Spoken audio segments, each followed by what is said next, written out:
서연아, 거기 서 있지 말고 국 좀 더 떠와라. 네, 어머님. 30년 동안 이 집 밥상은 항상 맏며느리 혼자 차리고 치웠습니다. 그날도 모두가 당연하다는 듯 앉아 있었습니다. 서연아, 괜찮아요. 금방 끝나요. 하지만 그날 장남 김정호의 눈에는 그동안 한 번도 말하지 못했던 장면이 다르게 보이기 시작했습니다. 맏며느리는 원래 그런 자리야. 어머니, 그 순간 30년 동안 한 번도 뒤집히지 않았던 이 집 식탁이 처음으로 뒤집힙니다. 30년 동안 이 집 식탁에서는 단 한 번도 이런 일이 없었습니다. 맏며느리는 늘 서서 밥을 차렸고 다른 가족들은 그걸 당연하게 받아들였습니다. 하지만 그날 밤 장남 김정호의 인내가 끝나는 순간 이 집의 식탁은 처음으로 뒤집히게 됩니다. 오늘 이야기처럼 현실보다 더 현실 같은 가족 이야기가 궁금하시다면 지금 구독과 좋아요로 채널을 응원해 주세요. 그럼 가족 모임에서 벌어진 그날 밤 이야기 지금부터 시작합니다. 토요일 저녁 6시가 넘자 박복순의 아파트에서는 들깨탕 냄새가 복도까지 번지고 있었습니다. 현관 앞에 가지런히 놓인 신발만 봐도 가족들이 하나둘 모이기 시작했다는 걸 알 수 있었죠. 김정호와 이서연이 도착했을 때는 이미 김정민 가족과 김정혜 가족이 거실에 앉아 과일을 까먹고 있었습니다. 이서연은 현관에 들어서자마자 앞치마부터 찾았습니다. 아무도 가져오라고 말하지 않았지만 30년 동안 이 집에 올 때마다 가장 먼저 하는 일이 그것이었으니까요. 싱크대 앞에 서서 손을 씻고 냉장고에서 밑반찬 그릇을 꺼내 하나씩 식탁 위에 올리기 시작했습니다. 김정호는 거실 소파 끝에 걸터 앉아 동생 김정민과 인사를 나누면서도 부엌 쪽으로 시선이 자꾸 갔습니다. 이서연이 국자를 들고 냄비 뚜껑을 여는 모습이 유리창에 비쳤고 그 옆에는 아무도 서 있지 않았습니다. 김정혜가 소파에서 다리를 꼬며 남편에게 귤을 건네더니 목소리를 높여 말했습니다. 엄마, 들깨탕에 두부 넣었어? 우리 시우가 두부 안 먹는다고 했잖아. 박복수는 부엌 문 앞에서 고개를 돌리며 대답했습니다. 서연아, 거기 두부 빼고 따로 한 그릇 덜어줘. 이서연은 대답 대신 고개를 끄덕이며 작은 냄비를 꺼냈습니다. 그 모습을 지켜보던 김정호의 입술이 살짝 굳었지만 아직은 아무 말도 하지 않았습니다. 식탁에 음식이 차려지기 시작하자 가족들이 하나둘 자리를 잡았습니다. 김정민은 아내 옆에, 김정혜는 남편과 아들 사이에, 박복수는 상석에 앉았죠. 김정호도 의자를 당겨 앉았지만 이서연의 자리에는 아직 수저가 놓이지 않았습니다. 이서연이 마지막 찌개를 들고 나오면서 앉으려는 순간 박복순이 숟가락을 들며 말했습니다. 반찬이 좀 모자란 것 같은데 냉장고에 묵은지 있으니까 그것도 꺼내줘. 이서연은 막 당기던 의자에서 손을 떼고 다시 부엌으로 향했습니다. 김정호의 손가락이 무릎 위에서 꽉 쥐어졌습니다. 그러나 입을 열지는 않았죠. 30년 동안 이 자리에서 아내가 앉기 전에 밥을 먹기 시작하는 풍경은 언제나 똑같았으니까요. 김정혜가 국물을 한 숟갈 떠먹으며 말했습니다. 형수, 여기 물 좀. 거실에서 놀던 김정혜의 아들 시우도 소리쳤습니다. 이모, 나 콜라. 이서연은 냉장고 문을 열며 물컵과 음료를 동시에 꺼냈습니다. 식탁과 부엌 사이를 오가는 이서연의 발걸음은 쉬지 않았고 가족들의 수저 소리는 점점 빨라지고 있었습니다. 김정호가 숟가락을 들었다가 다시 내려놓았습니다. 이서연이 아직 한 번도 자리에 앉지 못했다는 걸 알고 있었기 때문이죠. 그때 박복순이 국그릇을 비우며 말했습니다. 서연아, 국 한 번 더 떠와. 그리고 설거지는 밥 먹고 바로 해라. 지난번에 싱크대에 기름때 남아있더라. 그 말이 끝나기도 전에 김정희가 덧붙였습니다. 맞아. 맏며느리가 좀 신경 써야지. 엄마 혼자 이 집 관리하기 힘드시잖아. 이서연은 국자를 든 채 잠깐 멈췄습니다. 표정은 변하지 않았지만 국자를 쥔 손등에 힘줄이 살짝 드러났죠. 그러고는 아무 말 없이 다시 국을 떠서 박복순의 그릇에 담았습니다.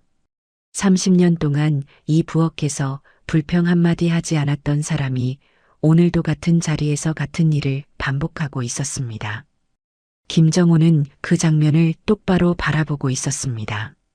아내의 등이 부엌 형광등 아래에서 유난히 작아 보였고 식탁에 둘러앉은 가족들은 그 등을 한 번도 돌아보지 않았습니다. 박복순이 다시 입을 열었습니다.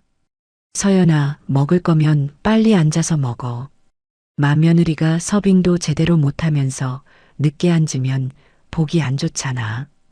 그 말은 앉으라는 뜻이 아니었습니다. 서빙을 빨리 끝내라는 뜻이었죠. 이서연은 고개를 숙인 채 다시 접시를 들었습니다. 그 순간 김정호의 의자가 뒤로 밀렸습니다. 소리가 나기도 전에 김정호의 두 손이 식탁 가장자리를 움켜쥐었고 다음 순간 식탁 위의 그릇과 반찬이 한꺼번에 바닥으로 쏟아졌습니다. 들깨탕 국물이 마룻바닥 위로 번지고 깨진 접시 조각이 사방으로 흩어졌죠. 거실이 순식간에 조용해졌습니다. 김정민의 아내가 아이를 안고 뒤로 물러섰고 김정혜는 의자째 뒤로 밀리며 남편의 팔을 잡았습니다. 박복수는 국물이 튄 앞치마를 내려다보며 입을 벌렸지만 아무 소리도 나오지 않았습니다. 김정호는 서 있었습니다. 두 주먹을 쥔 채 식탁 앞에 선 김정호의 얼굴은 붉어져 있었고 숨소리만이 조용한 거실에 거칠게 울렸습니다. 이서연은 부엌 문 앞에서 국자를 든 채 그대로 멈춰 있었습니다. 김정호를 바라보는 이서연의 눈이 크게 떠져 있었지만 김정호는 아내가 아니라 식탁에 앉아 있던 가족들을 하나하나 쳐다보고 있었습니다. 아무도 말을 꺼내지 못했습니다. 바닥에 쏟아진 음식 위로 시간이 멈춘 것 같은 정적이 내려앉았고 김정호의 거친 숨소리만이 그 정적을 깨고 있었습니다.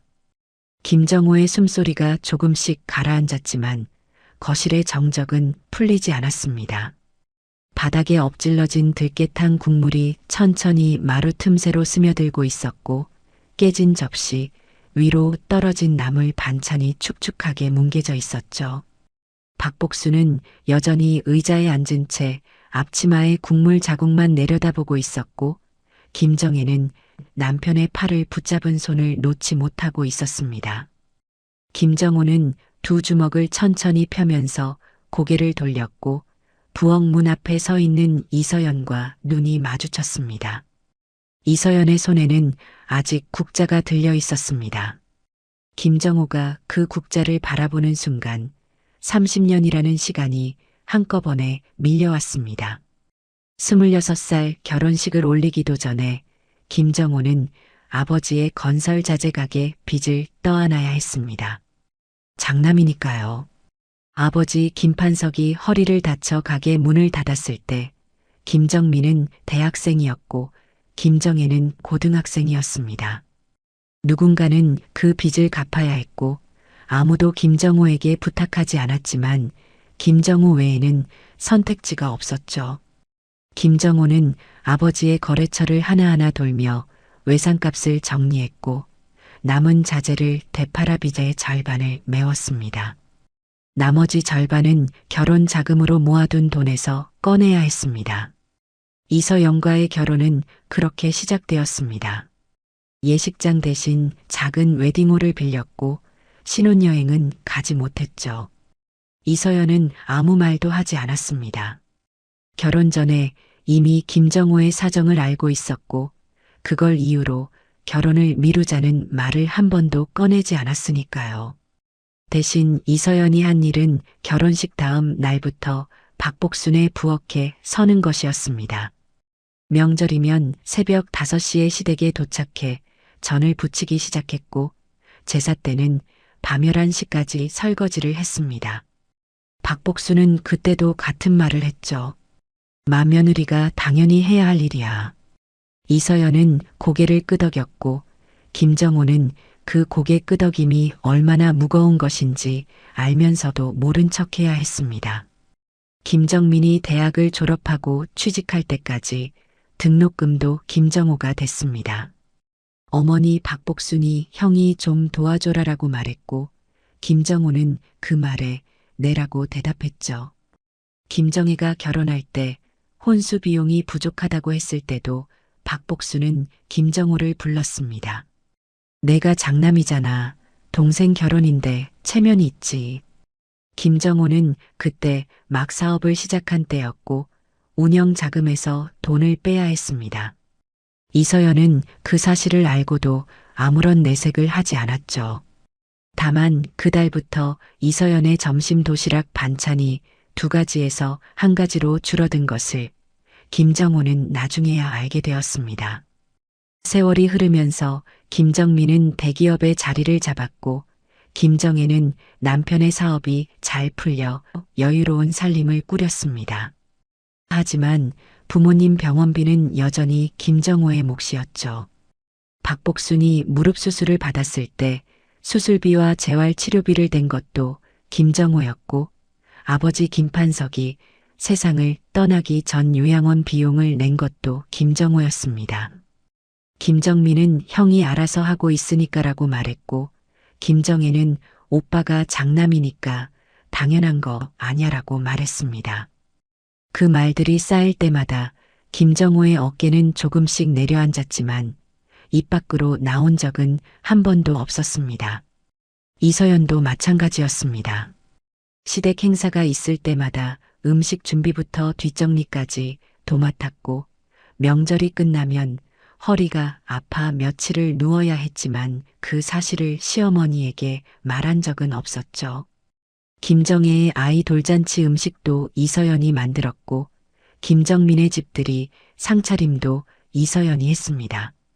김정호는 아내에게 미안하다는 말을 하고 싶었지만 차마 그 말이 나오지 않았습니다.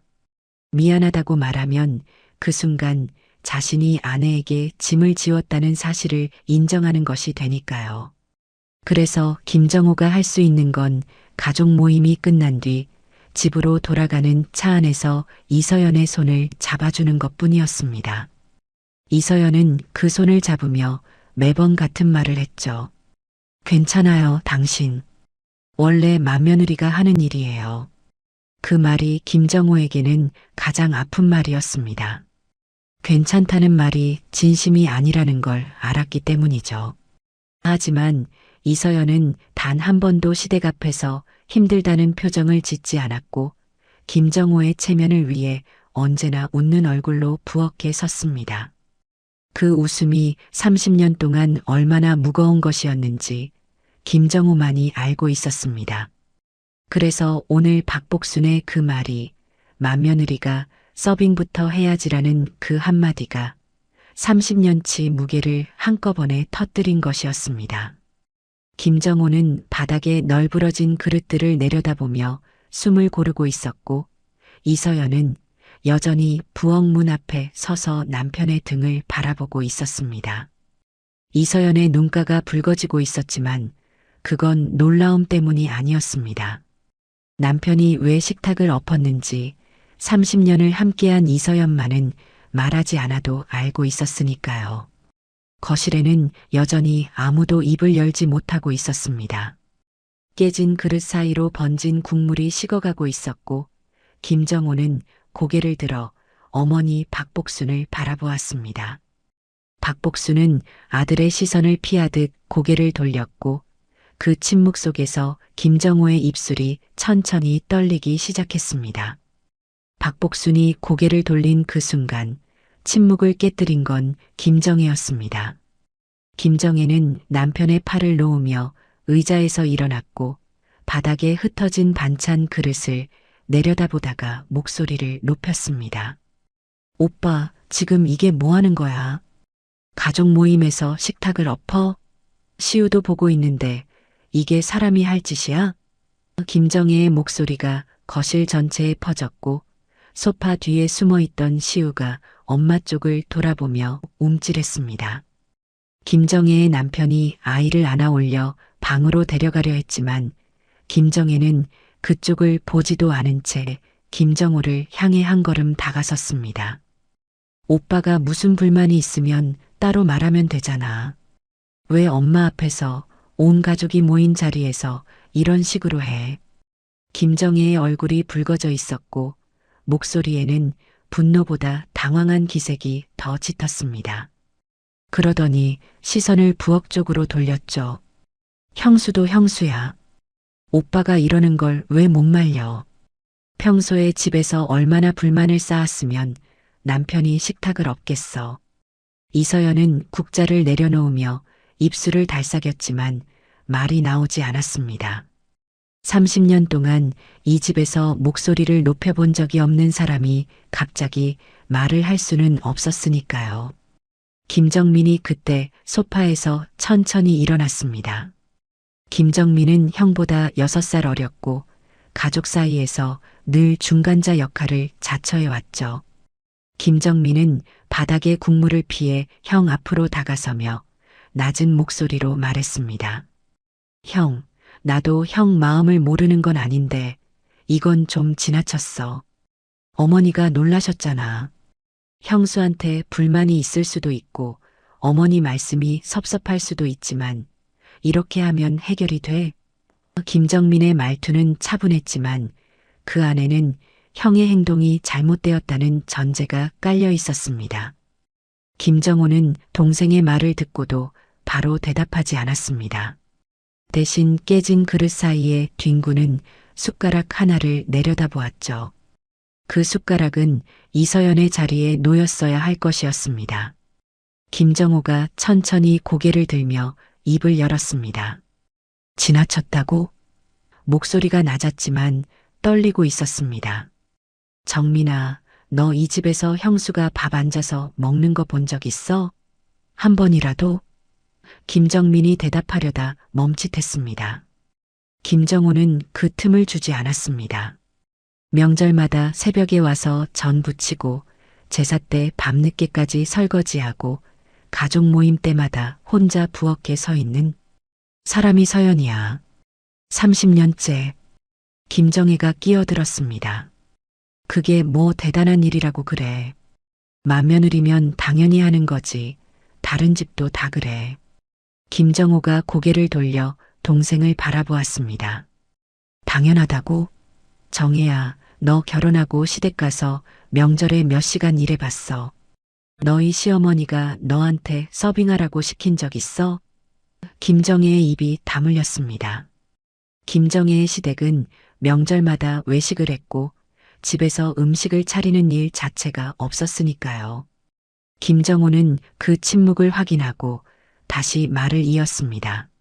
너는 한 번도 안 해본 일을 당연하다고 말하고 있어. 30년 동안 단 한 번도. 김정민의 아내가 방문 앞에서 조용히 고개를 숙이고 있었습니다. 김정민은 형의 말에 반박하려 했지만 김정호가 먼저 돌아서며 목소리를 높였습니다. 서연이가 이 집에 처음 왔을 때 23이었어. 23짜리가 시어머니 생신상 혼자 차렸어. 15가지 반찬을 새벽부터 만들어서 내놓았는데 어머니가 뭐라고 했는지 알아? 김정호는 박복순 쪽을 보지 않고 말했습니다. 잡채가 짜다고 했어. 그 한마디였어. 서연이가 그날 집에 돌아와서 화장실에서 울었던 거 나만 알아. 거실이 다시 조용해졌습니다. 김정혜는 입술을 깨물며 시선을 바닥으로 내렸고 김정민은 두 손을 주머니에 넣은 채 형의 얼굴을 올려다보고 있었습니다. 김정호의 목소리는 점점 가라앉았지만 오히려 그 낮은 음성이 거실을 더 무겁게 눌렀습니다. 정민이 너 대학 졸업할 때 축의금 낸 거 누가 준비했는지 알아? 서연이야. 정혜 너 돌잔치 음식 만든 거 누군지 기억해? 서연이야. 아버지 제사상 매년 누가 차렸어? 서연이야. 김정호는 한마디 한마디를 또박또박 내뱉었고 그때마다 이서연의 이름이 거실 공기를 가르며 박혔습니다. 이서연은 부엌 문턱에 등을 기댄 채 고개를 숙이고 있었습니다. 눈가에 고인 것이 흘러내렸지만 손으로 닦지 않았죠. 김정호가 아내 쪽으로 한 걸음 다가서며 말했습니다. 이 사람이 30년 동안 이 집에서 한 일을 이 자리에 앉은 사람 중에 누가 한 번이라도 고맙다고 말한 적 있어? 그 질문은 가족 모두에게 향한 것이었지만 아무도 대답하지 못했습니다. 박복순이 처음으로 몸을 움직였습니다. 의자 팔걸이를 잡고 일어서려다 다시 주저앉았죠. 박복순의 입술이 무언가를 말하려는 듯 떨렸지만 소리는 나오지 않았습니다. 김정혜는 뒤로 한 걸음 물러나 남편 옆에 섰고 김정민은 고개를 떨군 채 형의 마지막 말을 되새기고 있었습니다. 거실에 흩어진 음식과 깨진 그릇 사이로 30년 동안 한 번도 꺼내지 못했던 말들이 처음으로 이 집 안에 놓였습니다.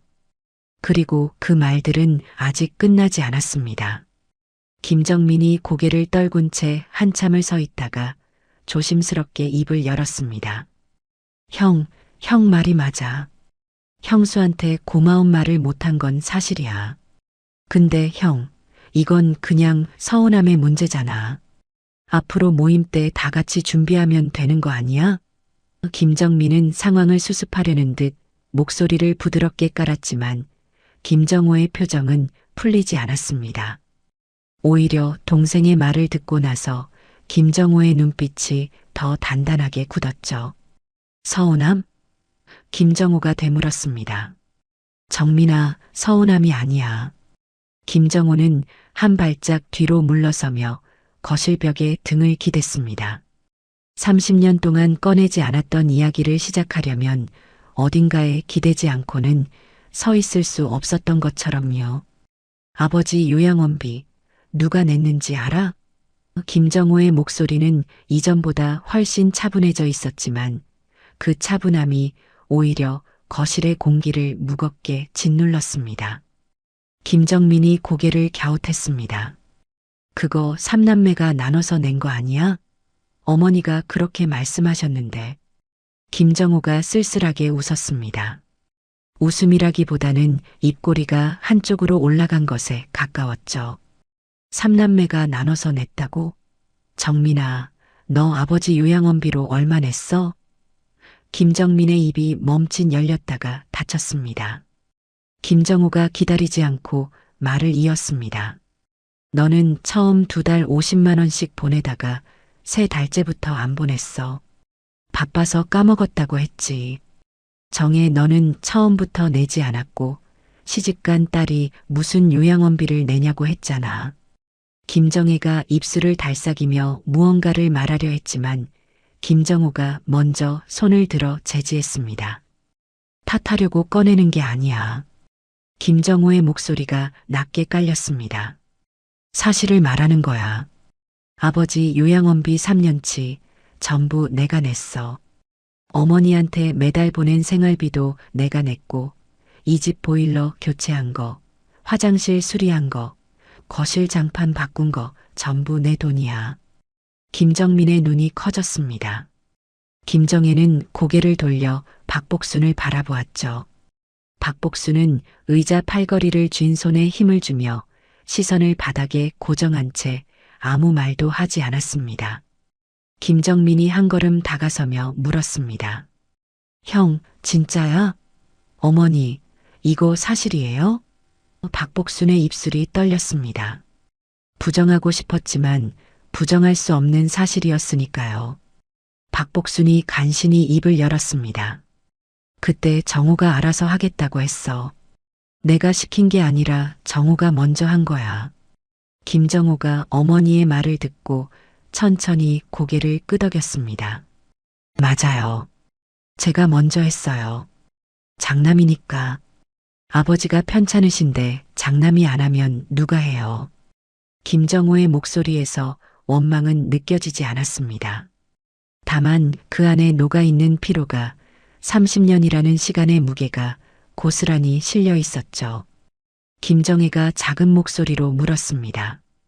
보일러 교체 비용도 오빠가 낸 거야? 나는 어머니가 관리비에서 쓰신 줄 알았는데. 김정호는 대답 대신 주머니에서 손을 꺼내 허공을 짚듯 손가락을 접어 보였습니다. 보일러 300, 화장실 200, 장판 150, 아버지 요양원 총 2,400, 어머니 무릎 수술비 800, 재활치료 600. 그거 말고도 매달 생활비 70에서 100. 이 숫자들 나 혼자 계산해 왔어. 서연이한테도 전부 말하지 않았어. 그 순간 부엌 문 앞에 서 있던 이서연의 고개가 올라갔습니다. 이서연은 남편이 부모님 병원비를 대고 있다는 건 알고 있었지만 이 집 수리비까지 김정호가 부담해 왔다는 건 처음 듣는 이야기였습니다. 이서연의 입술이 벌어지며 남편을 바라보았죠. 여보, 그게 무슨 말이에요? 집 수리비는 어머니가 직접 하신 거라고 했잖아요. 김정호가 아내를 돌아보며 말했습니다. 말 안 한 건 나야. 서연아, 너도 충분히 힘든데 그 얘기까지 하면 내가 더 무거워질까봐 말 못했어. 이서연의 눈에 다시 물기가 번졌습니다. 하지만 이번에는 서러움이 아니었습니다. 30년 동안 옆에서 같은 짐을 지고 있다고 생각했는데 남편이 자기 몫까지 숨기고 더 무거운 짐을 혼자 지고 있었다는 사실이 이서연의 가슴을 짓눌렀습니다. 김정민이 양손으로 얼굴을 감싸며 한숨을 내쉬었습니다. 형, 나는 진짜 몰랐어. 어머니가 3남매가 나눠서 하고 있다고 하셔서 그런 줄 알았어. 김정호는 동생의 말을 듣고도 화를 내지 않았습니다. 대신 조용히 말했죠. 그래, 너는 몰랐겠지. 어머니가 그렇게 말씀하셨으니까. 그 말이 떨어지자 거실의 시선이 일제히 박복순에게로 향했습니다. 박복순은 의자에 앉은 채 두 손을 무릎 위에 포개고 있었고 고개를 점점 더 숙이고 있었습니다. 김정혜가 어머니 옆으로 다가가 팔을 잡으며 말했습니다. 엄마, 왜 그렇게 말씀하신 거예요? 오빠가 다 내고 있었으면 우리한테 알려주셨어야지.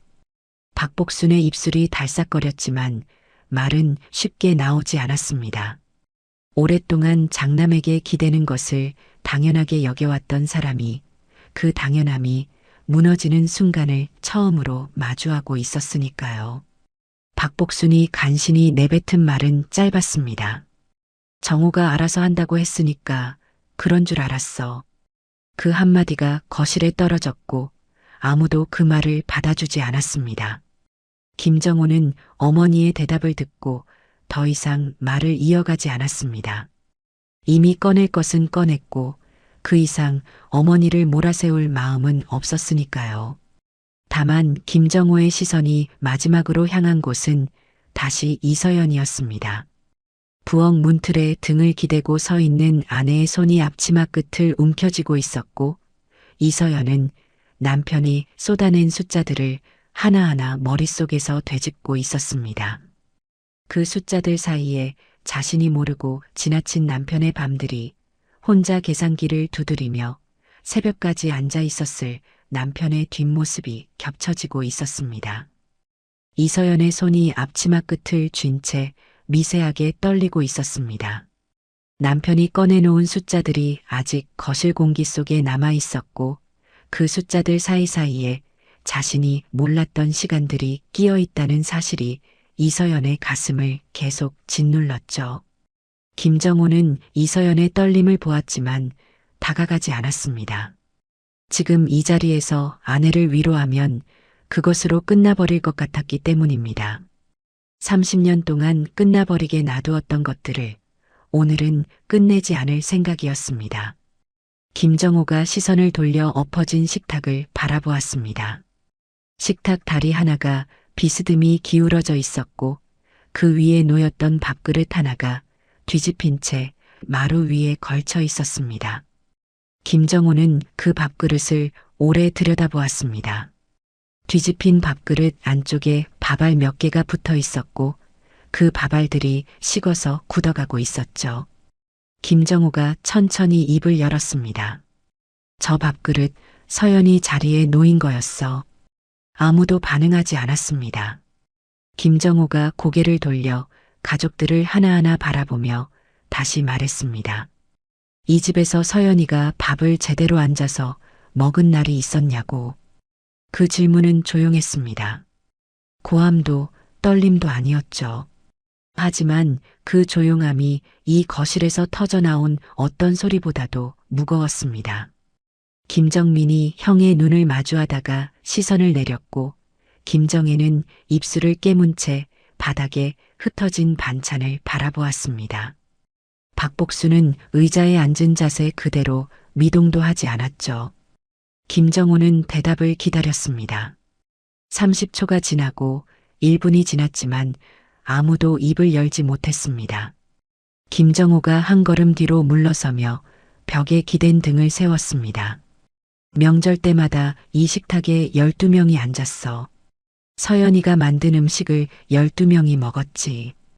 근데 서연이는 한 번도 그 12명 중 한 명이 된 적이 없어.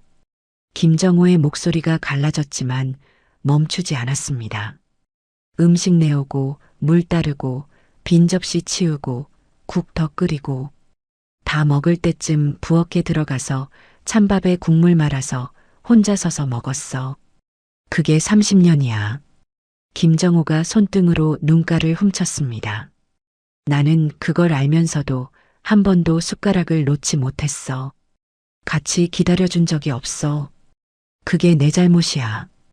김정민의 아내가 방문 틈 사이로 고개를 내밀고 있었습니다. 평소에는 가족 일에 끼어들지 않던 사람이었지만 김정호의 말이 방 안까지 들려오자 문 앞에 선 채 듣고 있었죠. 김정민이 아내 쪽을 슬쩍 돌아보았다가 다시 형을 바라보며 입을 열었습니다. 형, 나도 그건 생각을 못했어. 형수가 매번 부엌에 계시는 게 당연한 줄 알았어. 미안해, 형. 김정민의 사과는 진심이 담겨 있었지만 김정호는 동생의 미안함을 받을 준비가 되어 있지 않았습니다. 나한테 미안해하지 마. 서연이한테 해. 김정혜가 그때까지 입을 다물고 있다가 작은 목소리로 말했습니다. 형수가 그렇게 힘들었으면 한마디 하지 그랬어. 말을 해야 알지. 아무 말도 안 하고 있으면 누가 알아. 김정호가 동생을 돌아보았습니다. 정혜야, 말을 못한 거야. 이 집에서 며느리가 힘들다고 말할 수 있는 자리가 있었어? 한 번이라도 서연이한테 힘들지 않냐고 물어본 사람이 이 안에 있어? 김정혜의 입이 다시 닫혔습니다. 김정호의 질문은 대답을 요구하는 것이 아니었습니다. 대답할 수 없다는 걸 확인시키는 것이었죠. 박복순이 의자에서 몸을 앞으로 숙이며 작게 중얼거렸습니다. 그래도 서연이가 싫다고 한 적은 없잖아. 김정호가 어머니를 바라보았습니다. 눈빛이 차갑지는 않았지만 그 안에 담긴 피로가 30년의 두께로 응축되어 있었죠. 어머니, 싫다고 말 못하는 게 좋아서 안 한 거라고 생각하세요? 며느리가 시어머니 앞에서 싫다고 말하면 어떻게 되는지 서연이가 모를까요? 박복순의 입이 달싹거리다 닫혔습니다. 김정호의 말은 어머니를 공격하는 것이 아니었지만 그 사실이 오히려 박복순의 가슴을 더 깊이 찔렀습니다.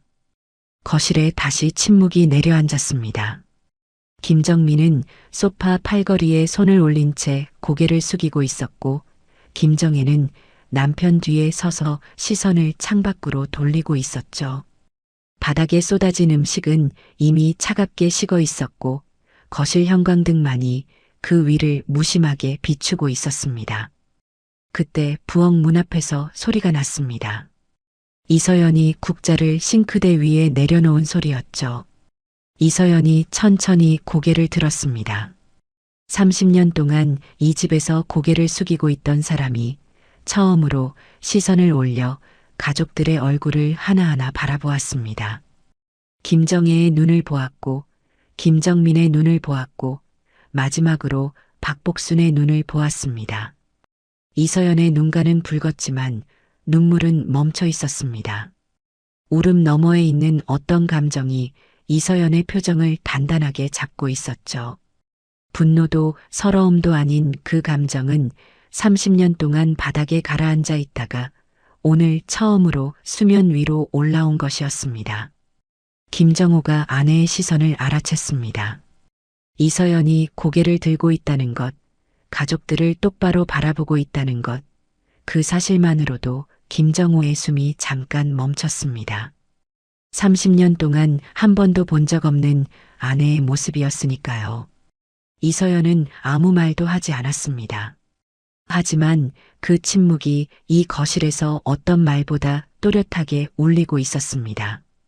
앞치마를 쥐고 있던 이서연의 손이 천천히 풀렸고 그 손이 앞치마 끈 위로 올라가 매듭을 만지작거렸습니다. 아직 풀지는 않았지만 이서연의 손끝이 매듭 위에 멈춰 있다는 것을 김정호는 놓치지 않았습니다. 이서연의 손가락이 앞치마 매듭 위에서 멈춰 있던 그 순간 김정호가 먼저 움직였습니다. 벽에서 등을 떼며 한 걸음 앞으로 나선 김정호의 시선은 더 이상 바닥에 쏟아진 음식이나 깨진 그릇을 향하지 않았습니다. 김정호는 가족들을 한번 둘러본 뒤 어머니 박복순을 똑바로 바라보았죠. 박복순은 의자에 앉은 채 아들의 시선을 피하지 못하고 고개를 약간 돌린 자세로 굳어 있었습니다. 김정호가 입을 열었습니다. 어머니, 오늘 할 말은 다 했습니다. 목소리가 낮았지만 떨림은 없었습니다. 식탁을 엎던 그 격한 감정은 이미 지나갔고 지금 남아있는 것은 오랫동안 내리지 못했던 결정을 내리려는 사람의 단단함이었죠. 앞으로 이런 모임에 나오지 않겠습니다. 그 말이 거실에 떨어지자 김정민이 고개를 확 들었고 김정혜는 창밖을 보던 시선을 형에게로 돌렸습니다. 박복순의 입이 벌어졌지만 김정호가 먼저 말을 이었습니다. 서연이한테도 더 이상 시키지 마세요. 명절이든 제사든 앞으로 이 집 일에 서연이를 부르지 마세요. 김정혜가 한 발짝 앞으로 나서며 말했습니다. 오빠, 그게 무슨 말이야? 가족 모임에 안 나오겠다는 게 말이 돼? 김정호는 동생을 바라보며 대답했습니다. 정혜야, 말이 되든 안 되든 그렇게 할 거야. 30년 동안 말이 안 되는 일을 서연이가 해왔는데 이제는 내가 말이 안 되는 결정을 할 차례야. 김정혜의 입이 다물렸습니다.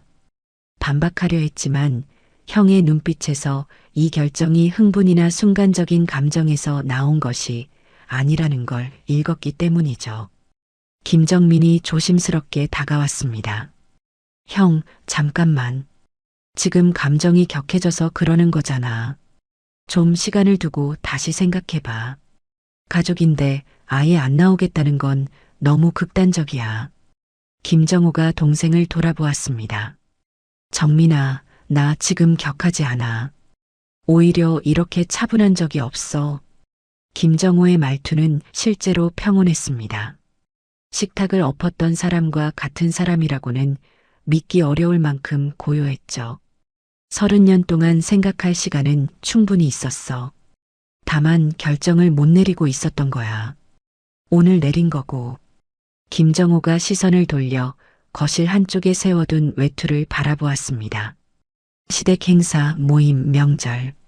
전부 다 서연이 없이 하세요. 아니, 못하겠으면 안 하셔도 됩니다. 그건 저한테 상관없는 일입니다.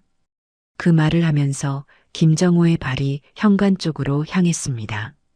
김정민이 형의 팔을 잡으려 했지만 김정호는 이미 외투를 집어들고 있었죠. 박복순이 그때 처음으로 의자에서 일어섰습니다. 무릎이 좋지 않아 팔걸이를 짚으며 천천히 일어선 박복순의 얼굴에는 분노가 아닌 당혹감이 서려 있었습니다. 정호야. 박복순이 아들의 이름을 불렀지만 그 뒤에 이어질 말을 찾지 못했습니다.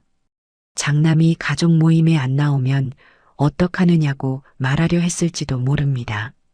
하지만 방금 전 아들이 쏟아놓은 30년의 무게가 그 말을 입안에서 막고 있었죠. 박복수는 서 있는 채로 아들의 등을 바라볼 수밖에 없었습니다. 김정호가 현관 앞에서 멈췄습니다. 신발을 꺼내려다가 뒤를 돌아보았죠. 부엌 문 앞에 서 있는 이서연을 바라보며 말했습니다. 서연아, 가자. 단 두 마디였습니다. 명령도 아니었고 부탁도 아니었습니다. 30년 동안 이 집 부엌 앞에 서 있던 사람에게 이제 그만 나가도 된다고 말해주는 것이었죠. 이서연은 남편의 말을 듣고 잠시 움직이지 않았습니다. 30년 동안 이 집에서 자리를 뜬 적이 없었으니까요. 명절에 아파도 생일에 서러워도 제사 뒤에 지쳐 쓰러질 것 같아도 이서연은 한 번도 이 부엌을 먼저 떠난 적이 없었습니다. 이서연의 손이 다시 앞치마 매듭 위로 올라갔습니다. 이번에는 만지작거리지 않았습니다.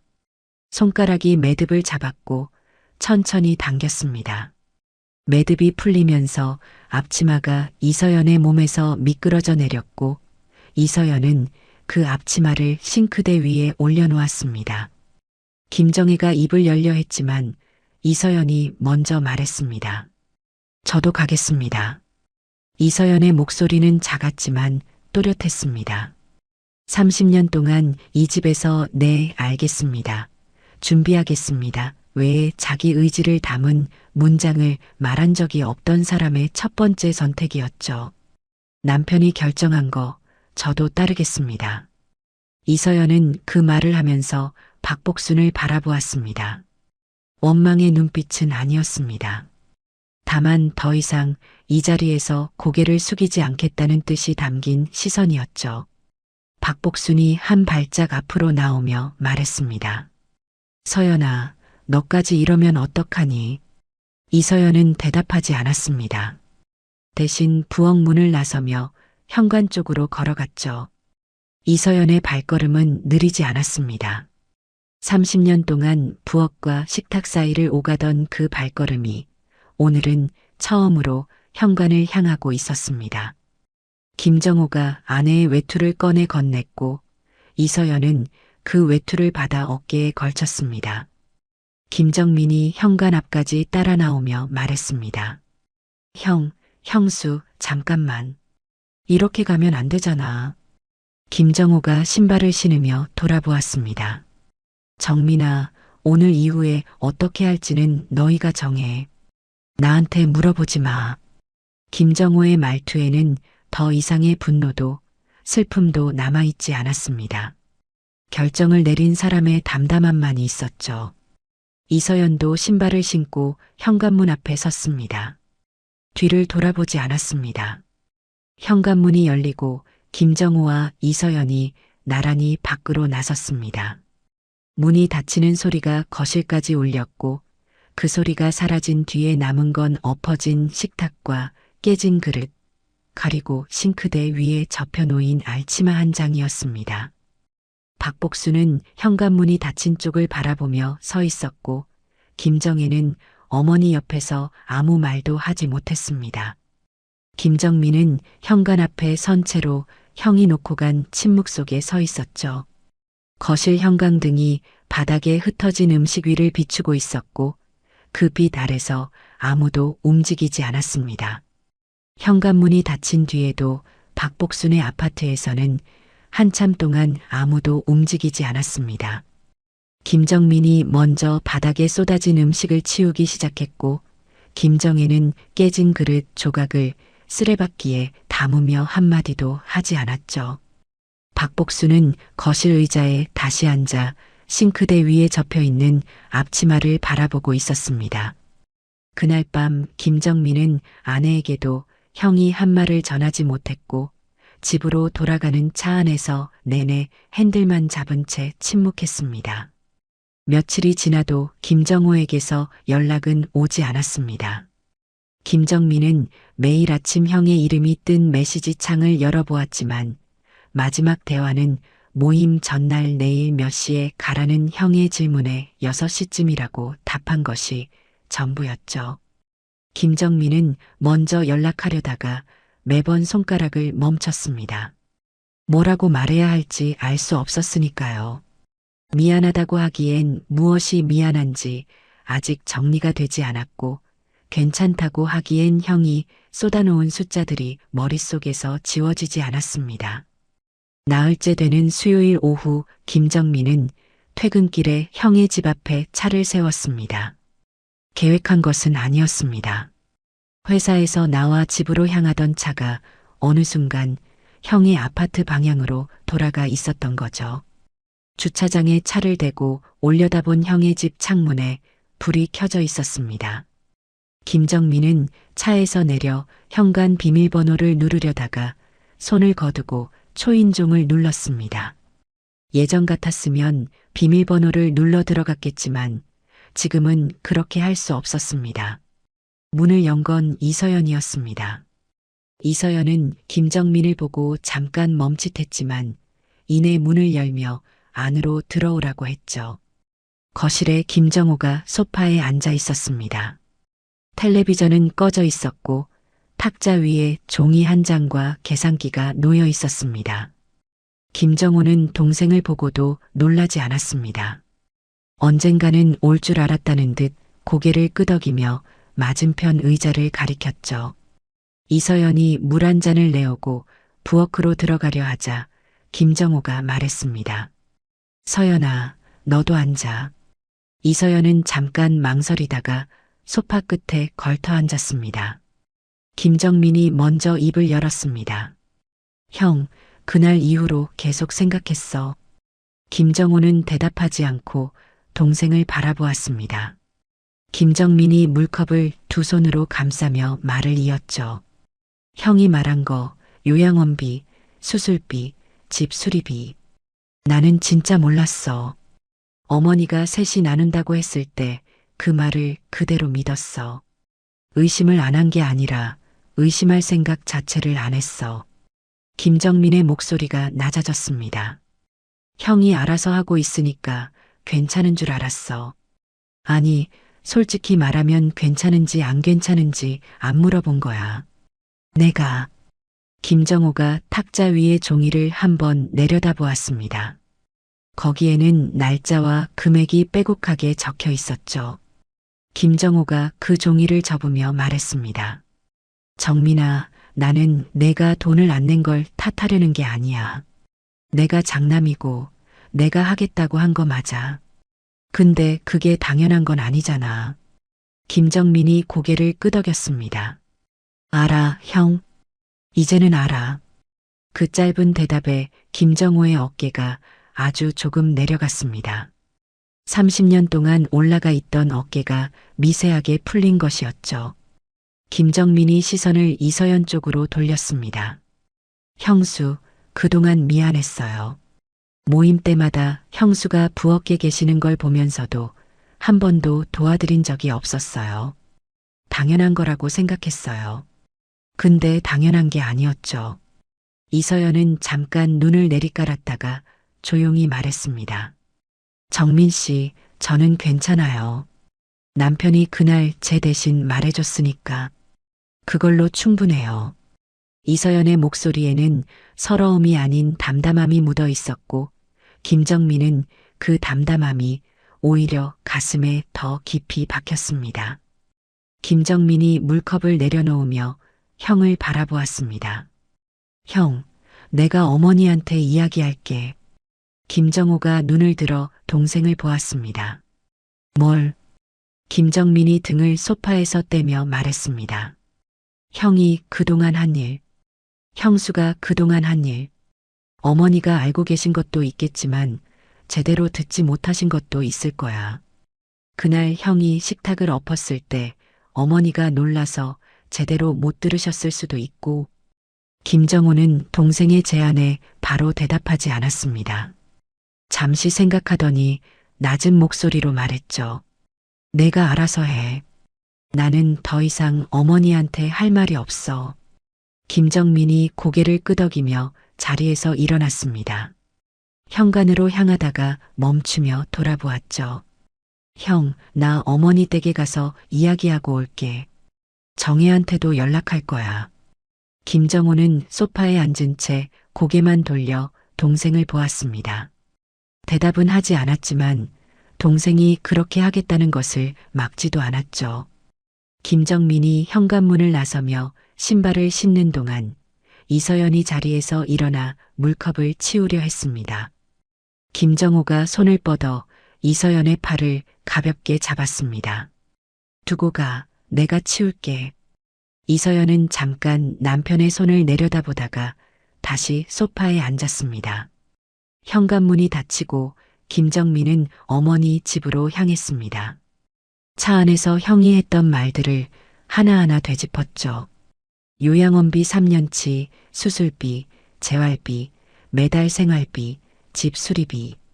그 숫자들 사이에 형수가 새벽마다 전을 부치던 부엌이 떠올랐고 명절마다 마지막에 찬밥을 말아먹던 형수의 뒷모습이 겹쳐졌습니다. 김정민은 신호등에 멈춰서서 핸들 위에 이마를 잠깐 대었습니다.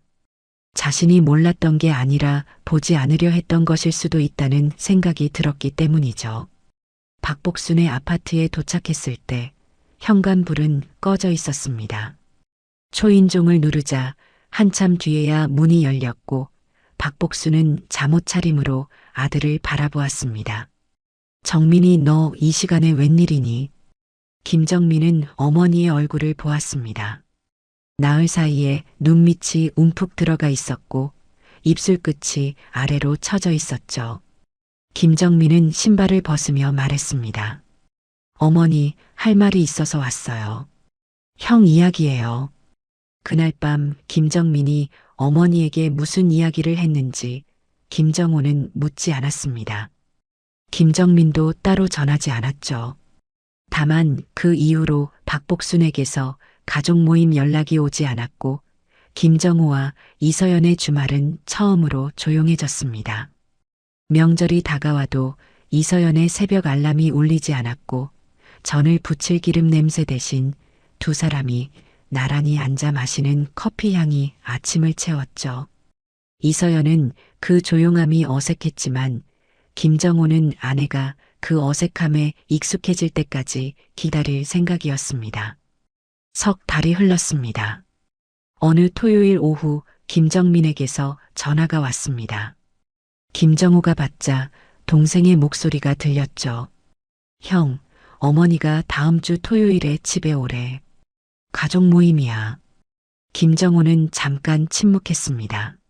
나한테 왜 전화한 거야? 나는 안 간다고 했잖아. 김정민이 한 박자 쉬고 말했습니다. 어머니가 직접 오라고 하셨어. 형한테 할 말이 있대. 형수한테도. 김정호는 전화를 끊고 한참 동안 소파에 앉아 있었습니다. 이서연이 옆에서 남편의 표정을 살피며 물었죠. 누구 전화예요? 김정호가 대답했습니다. 어머니가 다음 주에 오래. 이서연의 손이 무릎 위에서 살짝 움찔했지만 고개를 끄덕이며 말했습니다. 가봐야죠. 다음 주 토요일 김정호와 이서연이 박복순의 아파트 앞에 섰습니다. 석 달 만이었죠.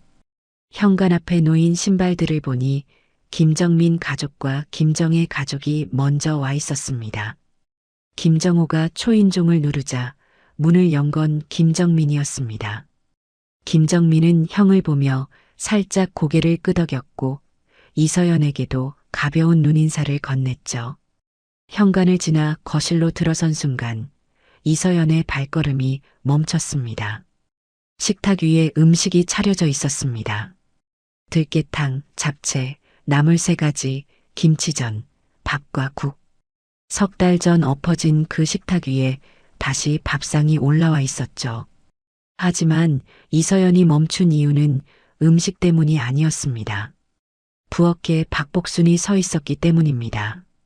앞치마를 두르고 국자를 들고 냄비 앞에 서 있는 사람이 시어머니였습니다. 이서연이 30년 동안 서 있던 그 자리에 오늘은 박복순이 서 있었죠. 박복순이 국자를 내려놓고 거실로 나왔습니다. 가족들이 하나둘 식탁 주변에 모였고 박복순은 이서연을 바라보았습니다. 이서연은 습관처럼 부엌 쪽으로 발걸음을 옮기려 했지만 박복순이 손을 들어 이서연을 멈춰 세웠습니다. 서연아, 오늘은 앉아라. 이서연이 멈칫했습니다. 박복순의 목소리가 떨리고 있었지만 그 떨림 속에서도 분명한 의지가 느껴졌죠.